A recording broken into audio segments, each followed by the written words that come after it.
2026 சட்டமன்ற தேர்தல் சம்பந்தமான கிட்டத்தட்ட கூட்டணி பேச்சுவார்த்தைகள்லாம் கிட்டத்தட்ட ஃபைனல் ஆயிடுச்சு. இப்போ 2 பேர் தான் வந்து யார் பக்கம், அதாவது எந்த கூட்டணி அப்படிங்கிறது 2 விஷயம். ஒருத்தர் ராமதாஸ், இன்னொருத்தர் ஓபிஎஸ். அதிமுகவில் தனக்கு இடம் இல்லை அப்படிங்கிறது அவருக்கு தெரியும். அமமுகவில் கூப்பிட்டு இருந்தார் யாரு, டிடிவி. அவருக்கு வந்து பிடித்தல் இல்லை. ஒரு முதல்வராக இருந்தால் நம்ம வந்து போய் இன்னொரு கட்சியில் சேர்ந்து சரியா இருக்காது. ஏடிஎம்கே கூட்டணி அப்படின்னு முடிவு பண்ணோம்னா ஏடிஎம்கேல இருக்கணும், ரெட்டலையில் நிற்கணும். பட் ஏடிஎம்கே கூட்டணின்னு ஒன்று வச்சுட்டு நம்ம ஒரு தனி சின்னத்தில் இருக்கிறதுங்கிறது சரியா இருக்காது. சசிகலா வந்து தனி அமைப்பு ஆரம்பிச்சு 24ஆம் தேதி அனௌன்ஸ் பண்ண போறாங்க. அவங்க வந்து ஒரு தனியா கிட்டத்தட்ட ஒரு 30-40 தொகுதிகளில் அவங்க தனியா போட்டியிட போறாங்க. ஒருவேளை சசிகலாவோட ஓபிஎஸ் போறாரு அப்படின்னு ஒரு டாக் ஓடிக்கிட்டே இருக்கு. பட் இந்த நிலையில தான் அவர் வந்து சிஎம் பார்த்திருக்காரு. திமுகவில் சேர்ந்தால் அவருக்கு வந்து அவரை ஏற்கனவே பார்த்தீங்கன்னா டிஎம்கேக்கு எதிரான ஒரு மனநிலையே இருந்துட்டாரு 30 வருஷமா. பட் இப்போ அதிமுக சரியா இல்லை, அதிமுக தொண்டர்களுக்கு துரோகம் செய்கிறார் எடப்பாடின்னு ஒரு பிரச்சாரம் பண்ணிட்டு இருந்தவர் திமுக சேர்றதுக்கு வாய்ப்பு குறைவு. காங்கிரஸ் ஒன்று புரிஞ்சுக்கணும், 28 சீட்டே வாங்கினீங்கன்னா எத்தனை சீட்டு ஜெயிப்பீங்கிறத முடிவெடுக்கணும். திமுக ஜெயிச்சிரும், 165 170 நின்னாலும் அவங்க ஜெயிக்கிறதுக்கான வாய்ப்புகளை ஏற்படுத்திடுவாங்க. பட் நீங்கள் 25 28ன்னு வாங்கி 30ன்னு வாங்கி 15 சீட்டு ஜெயிச்சு 15 சீட்டு விட்டுட்டீங்கன்னா யாருக்கு நஷ்டம்?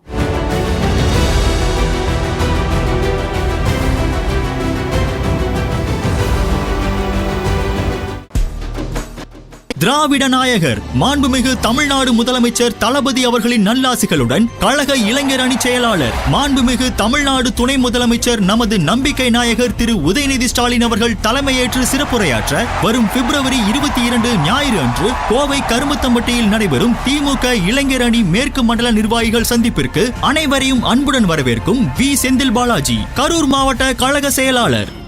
வெல்வோம் 200 படைப்போம் வரலாறு.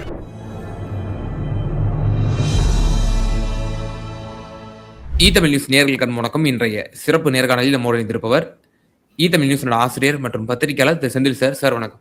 வணக்கம். வணக்கம் சார். திரு ஓ பன்னீர்செல்வம் அவர்கள் சட்டசபையில் கூட்டத்தொடர் நடந்து கொண்டிருக்கிறது.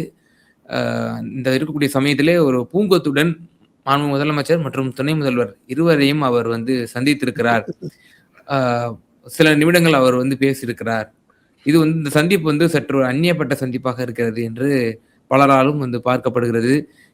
ஏற்கனவே இப்போ தேமுதிக என்டிஏவுக்கு போவாங்க அப்படின்னு எதிர்பார்க்கப்பட்ட நிலையில திடீர்னு இப்போ திமுக வசம் வந்துட்டாங்க. நேற்றைய தினம் அறிவிச்சிட்டாங்க. இப்போ ஓ பன்னீர்செல்வம் அடுத்தபடியா இப்போ திமுகவை நோக்கி நகர்ந்து கொண்டிருக்கிறாரா அப்படிங்கிற ஒரு கேள்வி அஇஅதிமுக வட்டாரங்களிலும் பேசப்பட்டு வருகிறது, திமுக வட்டாரங்களிலும் பேசப்பட்டு வருகிறது. எப்படி பார்க்குறீங்க? ஆமா கிம், கிட்டத்தட்ட 2026 சட்டமன்ற தேர்தல் சம்பந்தமான கிட்டத்தட்ட கூட்டணி பேச்சுவார்த்தைகள்லாம் கிட்டத்தட்ட ஃபைனல் ஆயிடுச்சு. இப்போ 2 பேர் தான் வந்து யார் பக்கம், அதாவது எந்த கூட்டணி அப்படிங்கிறது 2 விஷயம். ஒருத்தர் ராமதாஸ், இன்னொருத்தர் ஓபிஎஸ். ஓபிஎஸ் வந்து கிட்டத்தட்ட ஒரு 3 மாசமாக காலமாகவே பார்த்தீங்கன்னா என்னங்க அதிமுகவில் தனக்கு இடம் இல்லை அப்படிங்கிறது அவருக்கு தெரியும். அமமுகவில் கூப்பிட்டு இருந்தார் யார், டிடிவி. அது அவருக்கு வந்து அவருக்கு வந்து பிடித்தல் இல்லை. காரணம்னா நம்ம ஒரு முதல்வராக இருந்தால் நம்ம வந்து போய் இன்னொரு கட்சியில் சேர்ந்து சரியா இருக்காது அப்படிங்கிறது அவருடைய நிலைப்பாடு. 2வது ஏடிஎம்கே கூட்டணி அப்படின்னு முடிவு பண்ணோம்னா ஏடிஎம்கேல இருக்கணும், ரெட்டலையில் நிற்கணும். பட் ஏடிஎம்கே கூட்டணின்னு ஒன்று வச்சுட்டு நம்ம ஒரு தனி சின்னத்தில் இருக்கிறதுங்கிறது சரியா இருக்காது அப்படின்னு அவருடைய நிலைப்பாடு. இந்த நிலையில தான் பார்த்தீங்கன்னா இப்போ சசிகலா வந்து தனி அமைப்பு ஆரம்பிச்சு 24ஆம் தேதி அனௌன்ஸ் பண்ண போறாங்க. அவங்க வந்து ஒரு தனியாக கிட்டத்தட்ட ஒரு 30-40 தொகுதிகளில் அவங்க தனியாக போட்டியிட போகிறாங்க. ஒருவேளை சசிகலாவோட ஓபிஎஸ் போறாரு அப்படின்னு ஒரு டாக் ஓடிக்கிட்டே இருந்துச்சு. பட் இந்த நிலையில தான் அவர் வந்து சிஎம் பார்த்துருக்காரு. ஏற்கனவே இது 3வது முறை சிஎம் பார்த்துருக்காரு. ஏற்கனவே பார்த்தீங்கன்னா ஒரு வாக்கிங் பார்த்தாரு, அதுக்கப்புறம் உடல்நல சம்பந்தமாக ஆமாம் வீட்டுக்கு போனார். இப்போ 3வது முறையாக சட்டமன்றத்தில் பார்த்துருக்காரு. பட் ஓபிஎஸ் நிலைப்பாடு அப்படின்னு பார்த்தீங்கன்னா இந்த தேர்தலில் அவர் திமுக பக்கம் இருந்து போட்டியிடுறதுக்கான வாய்ப்புகள் அதிகம் அப்படின்னு சொல்கிறாங்க. திமுக பக்கம் நான் எது சொல்கிறேன்னா கட்சியில் சேர்றதுக்கு வாய்ப்பு இல்லை. இப்போ ஆமாம் தபீமுல் அன்சாரி, கருணாஸ் அந்த மாதிரி ஒரு அமைப்பின் கூட்டணி அப்படிங்கிற மாதிரி வாய்ப்பு இருக்குது அப்படின்னு சொல்கிறாங்க. காரணம் என்ன, தொடர்ந்து வந்து நம்மளை ஏடிஎம்கே புறக்கணிக்குது, சசிகலாவாக இருக்கட்டும், டிடிவி இவங்கெல்லாம் நம்மளுக்கு வந்து துரோகம் பண்ணிட்டாங்க, கடைசி வரைக்கும் என்னை வச்சுருந்தாங்க, வச்சுட்டு கடைசியில் எந்த வாய்ப்புன்னு தனக்கு தரல அப்படிங்கிற ஒரு விரக்தியில் அவர் இருக்கார். அதனால் திமுக பக்கம் சேருவதற்கும் அதாவது கூட்டணி தான். என்னை பொறுத்தவரை பலரும் என்ன சொல்கிறாங்க, திமுகவில் சேருவார். திமுகவில் சேர்ந்தால் அவருக்கு வந்து அந்த அவர் ஏற்கனவே பார்த்தீங்கன்னா டிஎம்கேக்கு எதிரான ஒரு மனநிலையே இருந்துட்டார் ஒரு 30 வருஷமா. பட் இப்போ அதிமுக சரியா இல்லை, அதிமுக தொண்டர்களுக்கு துரோகம் செய்கிறார் எடப்பாடின்னு ஒரு பிரச்சாரம் பண்ணிட்டு இருந்தவர் திமுகவில் சேர்றதுக்கு வாய்ப்பு குறைவு அப்படிதான் நான் பார்க்குறேன். பட் இந்த தேர்தலில் அவர் திமுக கூட்டணியில் இடம்பெறதுக்கான வாய்ப்புகள் அதிகம் அப்படிதான் நான் பார்க்குறேன். ஆனால் அவர் இப்போ தனி இயக்கம் வந்து துவங்கணும், அல்லாட்டி அந்த உரிமை மீட்பு கழகம் வந்து அதுலயே அவர் நீடிச்சு டிஎம்கேவுக்கு ஒரு சப்போர்ட் பண்றோம் அப்படின்னு சொல்லி இப்போ எப்படி என்டிஏல 2024 வந்து அவர் மட்டும் ராமநாதபுரத்தில் நின்றாரோ அந்த மாதிரி வரக்கூடிய சட்டமன்ற தேர்தலில் ஓரிரு தொகுதிகள் வாங்கி திமுக சார்பில் வந்து ஒரு சுயேட்சையாக கேண்டிடேட்ஸ் வந்து போடுறதுக்கான வாய்ப்புகள் இருக்குன்றீங்க? வாய்ப்புகள் அதிகம் அப்படிதான் பார்க்குறேன். ஏன்னா நீ கட்சி பதிவு பண்ணணும்னு அவசியம் இல்லை, அமைப்பாக இருந்தால் போதும். அதுக்கு வந்து ரெஜிஸ்ட்ரேஷன் தேவையில்லைன்றான் நான். பதிவு பண்ண வேண்டிய அமைப்பாக இருக்கணும்னு அவசியம் இல்லை. ஒரு அமைப்பு, அந்த அமைப்பின் அடிப்படையில் நாங்கள் திமுகவோட கூட்டணி வைக்கிறோம் இந்த தேர்தலில் அப்படின்னு அனௌன்ஸ் பண்ணிக்கலாம். அவர் இல்லாமல் இன்னும் 2 பேர் அவங்க தனி சின்னத்தில் தான் நிற்கிறதுக்கான வாய்ப்புகள் அதிகம். என்ன திமுகவில் நிற்க முடியாது, அதாவது உதயசூரில் நிற்க முடியாது, ஒரு தனி சின்னத்தில் தான் அமைக்கணும். ஏன்னா எல்லாமே அந்த ஒரு மனநிலையில் இருக்காங்க. இப்போ நீங்கள் விடுதலை சிறுத்தைகளாக இருக்கட்டும், கம்யூனிஸ்ட் கட்சிகளாக இருக்கட்டும், மதிமுக, ஏன்னா இப்போ கிட்டத்தட்ட கமல் மக்கள் நீதி மையம் கூட இந்த முறை டார்ச் லைட் அந்த சின்னத்தில் நிற்கிறதுக்கு தான் எங்களுக்கு ஒரு வாய்ப்பு கொடுங்க அப்படின்னு கேட்டுட்டு இருக்கிறாங்க. அந்த அடிப்படையில் பார்த்தீங்கன்னா ஒரு 2 பேர், என்ன ஓபிஎஸ் பையனா அப்படின்னு தெரியல, ஒரு 2 பேர் அவர் ஆதரவாளர்கள் 2 பேர் சேர்ந்து திமுகவோட கூட்டணி வைக்கிறதுக்கான வாய்ப்புகள் அதிகம். ஆமாம், அப்படிதான் சொல்றாங்க. அவங்க ஆதரவாளர்கள் சொல்றது அதுதான். ஒரு வழியில திமுக எதிர்ப்பாளர் 30 வருஷமா அவர் அப்படி கட்டமைச்சிட்டாருன்னு சொல்றீங்க.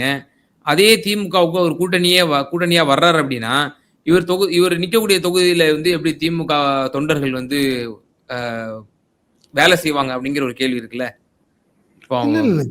அவர் வந்து இவருக்கு ஒருவேளை எம்எல்ஏவாவோ சட்டசபைக்குள்ள போறாரு இப்ப திமுக தயவுனால அப்படின்னா திமுகவுக்கு என்ன லாபம் அப்படின்ற ஒரு விஷயத்த பாப்பாங்கல்ல. அப்படி இருந்து இவரு வந்தாங்கன்னா தென் தமிழகத்துல இந்த முக்குளத்தூர் சமூக ஓட் பேங்க் பல சென்டிமெண்ட்ஸ் அது ஒர்க் அவுட் ஆகும் அப்படிங்கிற ஒரு கணக்கு இருக்கலாம். கூட்டணியா வந்து இவரால என்ன நமக்கு என்ன பிரயோஜனம் அப்படின்ற ஒரு கணக்கு இருக்கும்ல திமுகவுக்கு. நீங்க நல்லா ஒரு விஷயம் புரிஞ்சுங்க, கூட்டணி கணக்கு அப்படிங்கிறத தாண்டி ஓபிஎஸ் முக்குளத்தூருடைய முகமா பார்க்கப்பட்டார் அதிமுக. ஜெயலலிதாவும் சசிகலாவும் சேர்ந்து அவங்களை கொண்டாந்துருந்தாலும் சசிகலா அறிமுகம் செய்து அவரை வந்து முதல்வர் ஆக்கியிருக்கலாங்க ஜெயலலிதா. ஆனால் அவர் வந்து கிட்டத்தட்ட முக்குளத்தூருடைய முகமாக தான் பார்க்கப்பட்டார். இப்போ வரை அப்படித்தான் இருக்கார். ஓபிஎஸ்க்கு வந்து துரோகம் செய்தது முக்குளத்தூருக்கு துரோகம் செய்திருக்கிறார் எடப்பாடிங்கிற மாதிரி தான் ஒரு இமேஜ் ஓடிட்டு இருக்குன்னு வச்சுக்கல. இது நல்லா பார்த்தீங்கன்னா அப்படிதான். கிட்டத்தட்ட ஓபிஎஸ்ஐ வைத்துத்தான் டிடிவி கூட அரசியல் பண்ணார் லாஸ்ட் எலெக்ஷன்ல. இப்போ அவருக்குமே இப்போ டிடிவிக்கு பெரிய சங்கடம். ஏன் சங்கடம்னா சசிகலா தனியாக நிற்கிறாங்க, ஓபிஎஸ் தனியாக போயிட்டாருன்னு வச்சுக்க. டிடிவியை அதிமுக பாஜக கூட்டணி சேர்த்ததுக்கு அர்த்தமே இல்லாமல் போயிடும் இப்போ இப்படி ஒரு சூழ்நிலை நடந்தால். காரணம் என்னன்னா இவர் எடப்பாடி என்ன நினைச்சாரு, சசிகலாவையும் ஓபிஎஸ்ஸையும் ஒதுக்கிட்டு டிடிவியை கொண்டாடுறதுனால முக்குளத்தூர் எல்லாத்தையும் சமாதானப்படுத்தலான்னு அவர் நினைச்சார். பட் அது வந்து வேற மாதிரி பேக் ஃபயர் ஆயிடுச்சு.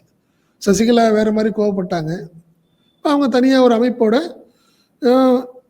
24 ஜெயலலிதாவுடைய பிறந்தநாள் அன்னைக்கு ஒரு அமைப்பை அறிவித்து அவங்க தேர்தலில் தனித்து போட்டின்னு அவங்க அனௌன்ஸ் பண்ண போகிறாங்க. அப்படி ஒரு பார்க்கும்போது இவரும் அப்படிதான் சொல்லுவார். ஓபிஎஸ் என்ன சொல்லுவார், என்ன செய்த துரோகம் பண்ணிட்டாங்க, எனக்கு வேற வழி இல்லை, கடைசி வரைக்கும் காத்துட்டு இருந்தேன், கடைசி வரை நான் காத்துட்டு இருந்தேன், எனக்கு வந்து எந்த அழைப்பும் இல்லை, அதனால எனக்கு ஒரு வழி இல்லாமல் நான் இங்கே வந்து திமுகவுடைய ஆதரவு சேர்ந்தேன் அப்படின்னு சொல்லுவார். ஏன்னா வேற ஆப்ஷன் இல்லை. நீங்கள் பிஜேபியும் அவரை கூப்பிடல, புரியுதுங்களா? இப்போ 1ஆம் தேதி பிஎம் வராரு. பிஎம் வர கூட்டத்துக்கு உங்களுக்கு எதுவும் அழைப்பு இருக்கான்னு கேட்டால் இல்லை. அதில் எடப்பாடி ஒரு தெளிவாக இருக்கார், ஓபிஎஸ்ஸை சேர்க்கவே மாட்டேங்கிறத தெளிவாக இருக்கார். சசிகலாவையும் ஓபிஎஸ் நாங்கள் ஏன்னா கட்சி விட்டு நீக்கிட்டோம் நாங்கள், அதனால நாங்கள் சேர்க்க மாட்டோம்னு அவர் ஏற்கனவே அனௌன்ஸ் பண்ணிகிட்டே தானே இருக்கார். சரி சரி, வேறு அரசியல்வாதியை என்ன செய்ய முடியும் இந்த தேர்தலில்? ஒன்று சீமானோட கூட்டணி வைக்கணும், அவர் இல்லையா டிவிகேவோட கூட்டணி வைக்கணும், வேற வழி இல்லை. டிவிகேவோட இருந்தால் ஜெயிக்க முடியுமா அப்படிங்கிறது ஒரு பெரிய கேள்விக்குறி. ஸோ பலம் வாய்ந்த ஒரு கூட்டணியோடு நம்ம போகிறப்போ நம்மளுக்கு ஒரு ப்ளஸ்ஸாக இருக்கும் அப்படின்னு ஓபிஎஸ் நினைக்கிறார். நீங்கள் திமுக தலைமை என்ன சொல்லுதோ தொண்டர்கள் கேட்டுக்குவாங்க. 40 வருஷமாக அப்படி ஒரு ஹார்ட் கோரான ஒரு திமுகவுக்கு எதிரான மனநிலையில் போட்டு அங்கே இருக்கிற ஆட்கள் எல்லாத்தையுமே அரெஸ்ட் பண்ணது, பெரிய என்ன ரவுடித்தனம் பண்ணது அப்படின்னு ஒரு இமேஜ் ஓபிஎஸ்க்கு இல்லை. திமுகவுக்கு எதிரான மனநிலையை சொல்கிறேன் நான். ரொம்ப கடுமையாக விமர்சனம் பண்ணி கலைஞரையாக இருக்கட்டும், தற்போது முதல்வர் ஸ்டாலினையும் கடுமையாக விமர்சனம் பண்ணார் நேற்று வரைக்கும். பட் இப்போ திடீர்னு வந்தாருன்னா எப்படி ஏற்றுக்க முடியும் அப்படிங்கிறதெல்லாம் இல்லை. ஓபிஎஸ் எப்பயுமே பார்த்தீங்கன்னா பட்டும் படாமையே இருந்துக்குவார் எந்த ஒரு விஷயத்துலையும் பார்த்தீங்கன்னா. அதனால் இது கிட்டத்தட்ட ஒரு 3 மாதமாக இந்த சூழ்நிலை தான் ஓடிக்கிட்டு இருக்கு. இன்னும் சொல்லப்போனால் 15 நாளைக்கு முன்னாடி என்ன சொன்னாங்க, திமுகவில் போய் சேர்றாரு, முக்கிய பதவி அவங்களுக்கு கொடுக்க போகிறாங்கலாம் சொன்னாங்க. பட் ஆனால் அவர் என்ன சொல்றாரு, இல்லை ஏற்கனவே 2-3 கேஸ் எல்லாம் இருக்கு, ஸோ வேற ஒரு கட்சிக்கு நான் போயிட்டேன்னா சரியா இருக்காது. திமுக ஆதரவு மனநிலையில் இன்னைக்கு நான் போட்டிடலான்னு ஒரு மனநிலை இருக்கார் அவர். ஏன்னா அவர் இன்னைக்கு அவருடைய ஆதரவாளர்கள்னு பார்த்தீங்கன்னா ஆர்டிஆர் ஏற்கனவே பெரம்பலூர் என்ன சொல்லிட்டாரு, அது அரசியல் ஒதுங்குகிறேன்ட்டார். திருச்சி வெள்ளமண்டி நடராஜன் இருக்கார், அவர் இன்னும் ஓபிஎஸோடு தான் இருக்கார். ஸோ இந்த மாதிரி தனக்கு ஆதரவாளர்கள் 2-3 பேருக்கு மட்டும் சீட்டு திமுக கூட்டணியில் அப்படின்னு ஒரு பேச்சுவார்த்தை நடத்திக்கிட்டு இருக்கு. அது கிட்டத்தட்ட ஓகே ஆயிடுச்சு.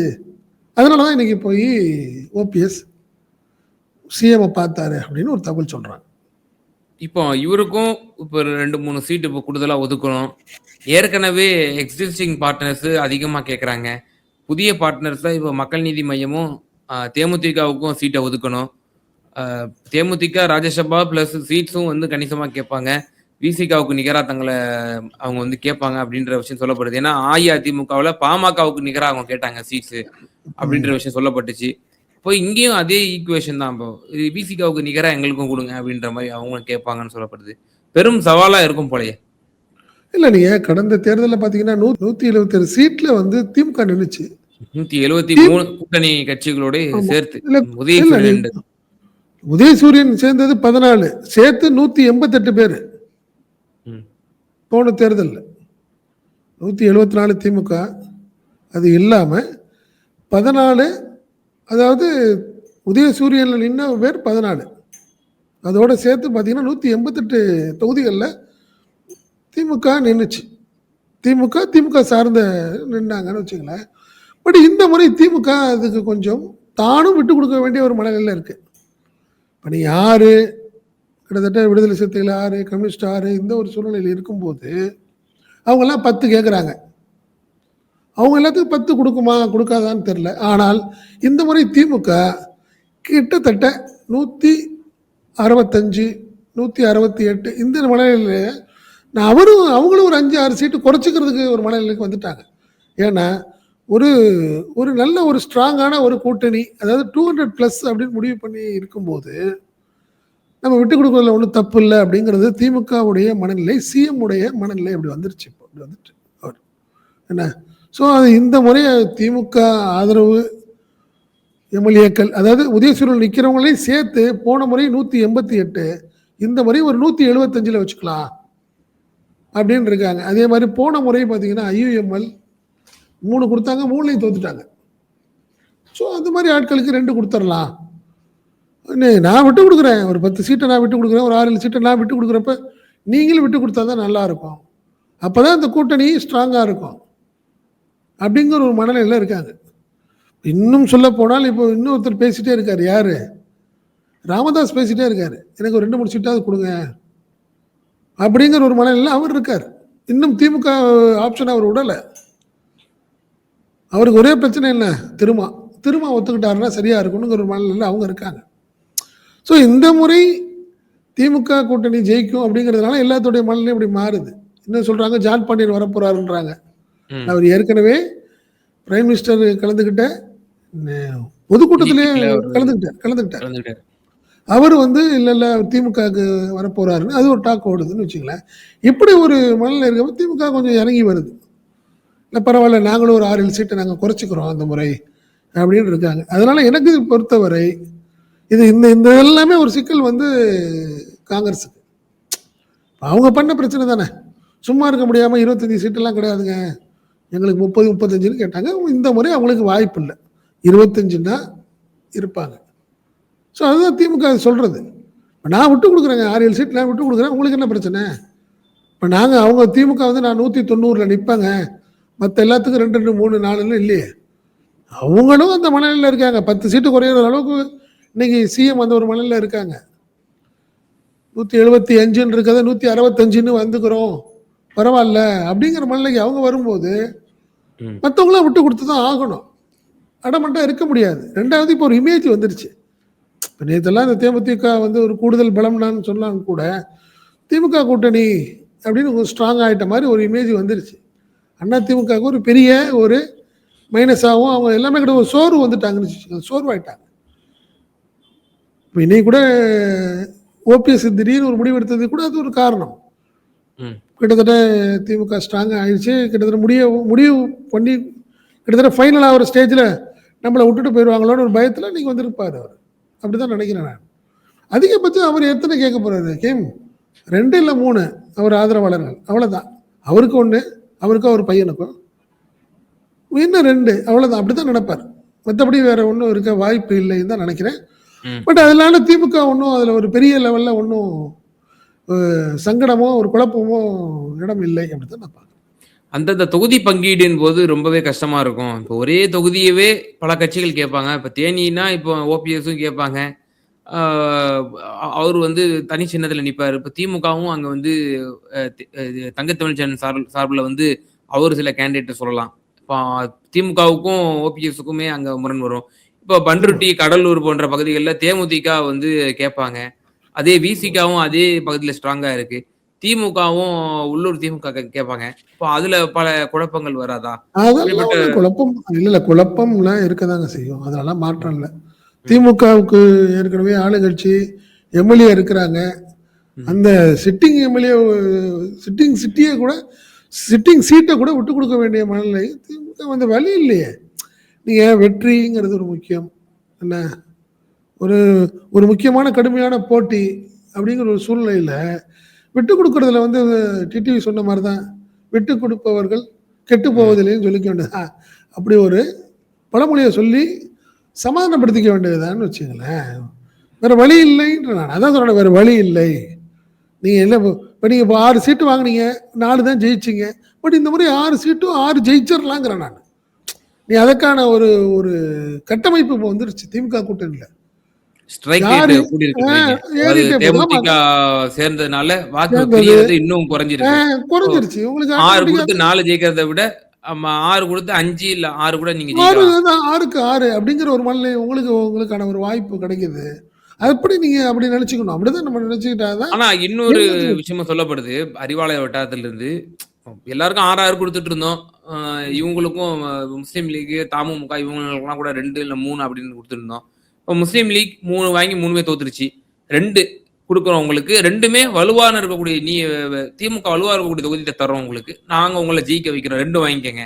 அதுதான் 2 கம்யூனிஸ்டுகள் 6 கொடுத்தோம், இந்த மாதிரி 6 வாங்கி 2 தான் ஜெயிச்சிங்க. அப்போ 4 தோத்துருக்கீங்க, அப்போ 4 வாங்கிக்கங்க, இல்ல 5 வாங்கிக்கங்க. உங்களுக்கு 4-5மே வந்து ஜெயிக்கிற தொகுதிகளா உங்களுக்கு கொடுக்குறோம். அதுல அப்படி நாங்க ஒர்க் பண்றோம்னு சொல்லி தொகுதியை குறைத்து உங்களுக்கு வெற்றி வாய்ப்பு அதிகமாக கேரண்டி, பக்கா கேரண்டியோட ஒரு சூழ்நிலையை ஏற்படுத்தும் திமுக அப்படிதான் நினைக்கிறேன் நான். சரி, அதுதான் நான் சொல்றேன். நானும் ஒரு 10 தொகுதியை விட்டு கொடுக்குறேங்க, என் சிட்டிங் 10 தொகுதியை விட்டு கொடுக்குறேன். அப்படிங்கிறப்போ நீங்களும் 1-2 தொகுதிகளை விட்டு கொடுத்தால்தான் சரியா இருக்கும். இந்த மாதிரி தோல்வி சதவீதத்தை குறைச்சிட்டு வெற்றி சதவீதத்தை அதிகப்படுத்தணும்னா எல்லாமே விட்டு கொடுத்து போனதா 200+ எப்படி வர வைக்கும்? அதுதான் நான் சொல்றேன். திமுக 165ல் 160 நிக்கணும், ஜெயிக்கணும். எல்லாமே அப்படி போனாதான் உங்களுக்கு 200+ வரும்ன்ற நான். நீங்க 6 சீட்டு வாங்குறீங்கன்னா 6ல் 5 ஜெயிக்கணும், கன்ஃபார்மா, கான்ஃபிடண்டா. சில பேர் 6க்கு 6, அப்படி ஒரு சூழ்நிலை வரும்போது தான் 200+ ஆகும் திமுக கூட்டணி. அதனால சொல்றேன், அதுக்கான சூழ்நிலை இப்போ வடிவமைக்கப்பட்டிருக்கு. திமுக வந்து ரொம்ப தெளிவா இருக்கு இந்த விஷயத்துல. இது இன்னும் சொல்ல போனால் கூட்டணி கட்சி தலைவர்கள் எல்லாத்துட்டையும் இந்த ஸ்ட்ராட்டஜியை தெளிவா சிஎம் தரப்புல சொல்லப்பட்டுருச்சு. இப்படி இந்த முறை நம்ம இப்படி பண்ணுவோம், ஒர்க் பண்ணுவோம், ஸ்ட்ராங்கா 200+ அப்படின்னு ஒரு சூழ்நிலை வந்துட்டால் பிஜேபி உள்ள நுழையிறதுக்கே யோசிக்கும்ல. இன்னொரு வேற ஒரு மாதிரி எந்த விதத்திலையும் அவங்க வந்து ஒரு ஸ்டெப் வைக்கவே முடியாது. இன்னைக்கு கூட சொல்லியிருக்காரு சிஎம், நீங்க ஒரு ஸ்டெப் வச்சீங்கன்னா நாங்கள் விட மாட்டோம் உங்களங்கிற மாதிரி. ஸோ அதனால இந்த முறைங்கிறது வந்து திமுகவுக்கு சவாலான இருந்தாலும் கூட வெற்றி வாய்ப்புங்கிறது அதிகம். அதனால இவங்க மற்றவங்களாம் சமாதானம் ஆயிடுவாங்கிறது தான் என்னோட எண்ணம். அப்படிதான். காங்கிரஸ் இந்த முறை 25ஓட வந்து திமுக முடிச்சிருமா அல்லது கூடுதலா ஒதுக்குவதற்கான வாய்ப்புகள் இருக்கா? இல்லைக்கும் என்னை பொறுத்தவரை இந்த முறை ஒரு 2 சீட்டு இல்லை 3 சீட்டு 28ன்னு கூட வைக்கிறதுக்கு வாய்ப்பு இருக்குன்னு வச்சுங்களேன். நீங்க தேமுதிக ராஜ்யசபா கொடுத்ததுனால வர்றாங்க. திமுக பெரிய நஷ்டம் தான். இப்போ காங்கிரஸுக்கு ஒரு ராஜ்யசபா தந்துடணும். ஒரு எம்பி தொகுதிங்கிறது 6 சீட்டு, எம்எல்ஏ தொகுதி.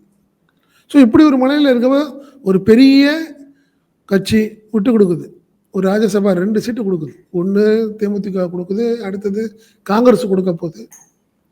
நீங்கள் இப்படி ஒரு சூழ்நிலையில் வந்து விதண்டாவாதமாக உட்காந்துக்கிட்டு பேசிக்கிட்டு இருந்தால் அதில் அர்த்தம் இல்லை. பட் என்னை பொறுத்தவரை திமுக காங்கிரஸுக்கு 25ங்கிறது 28 கூட இருக்கலாம் அப்படின்னு நான் நினைக்கிறேன். இது ஒரு சூழ்நிலையை ஏற்படுத்தியிருப்பாங்க. ஏன்னா காங்கிரஸும் நாங்கள் இவ்வளோ நாள் நாங்கள் கேட்டதுக்கு நீங்கள் அட்லீஸ்ட் 1-2 குறைச்சிங்கன்னா எங்கள் ஆட்களை நான் சமாதானப்படுத்த முடியும்னு காங்கிரஸும் கேட்கலாம். ஸோ அதனால் சிஎம் வந்து இல்லை ரைட் பரவாயில்ல, நீ ஜெயிச்சதாகவே இருக்கட்டும், நான் தோத்ததாகவே இருக்கட்டும், பரவாயில்ல நம்ம ஜெயிக்கணும், எல்லாமே சேர்ந்து ஜெயிக்கணுங்கிறதா இல்லை மேட்ரு. காங்கிரஸ் ஒன்று புரிஞ்சுக்கணும், 28 சீட்டே வாங்கினீங்கன்னா எத்தனை சீட்டு ஜெயிப்பீங்கிறத முடிவெடுக்கணும். திமுக ஜெயிச்சிடும், 165 170 நின்னாலும் அவங்க ஜெயிக்கிறதுக்கான வாய்ப்புகளை ஏற்படுத்திடுவாங்க.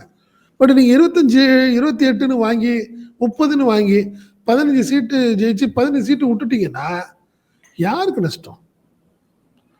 அர்த்தமே இல்லாமல் போயிடும்ல. அந்த 15 சீட்டை நீங்கள் குறைச்சி வாங்கிக்கலாம்ல. சும்மா பேருக்கு வாங்கி ஊருக்காக என்னமோ சொல்றது, அது ஊருக்காக வாங்கி நீங்கள் என்ன செய்வீங்க? கேண்டிடேட் ஸ்ட்ராங்காக இருக்கணும், என்ன தொகுதி ஸ்ட்ராங்காக இருக்கணும். 40 கூட கொடுக்கலாங்க திமுக, 40 நீங்கள் ஜெயிக்கணும்ல. திமுக அதான் சொல்லுது, நீ வாங்குறது பெருசு இல்லை, வாங்கிக்க, எதிர்கட்சிகளுக்கு வாய்ப்பை கொடுத்துடாத. பிஜேபி அதான எதிர்பார்த்துட்டு இருக்கு.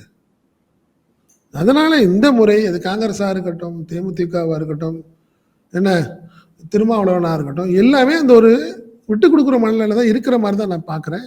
அதனால எந்த குழப்பமும் இருக்க வாய்ப்பில்லை. அதனால ஓபிஎஸ் கூடுதலாக வர்றதுனால திமுக கூட்டணிக்கு சங்கடம் இல்லை அப்படிங்கிறது தான் என்னுடைய பார்வை.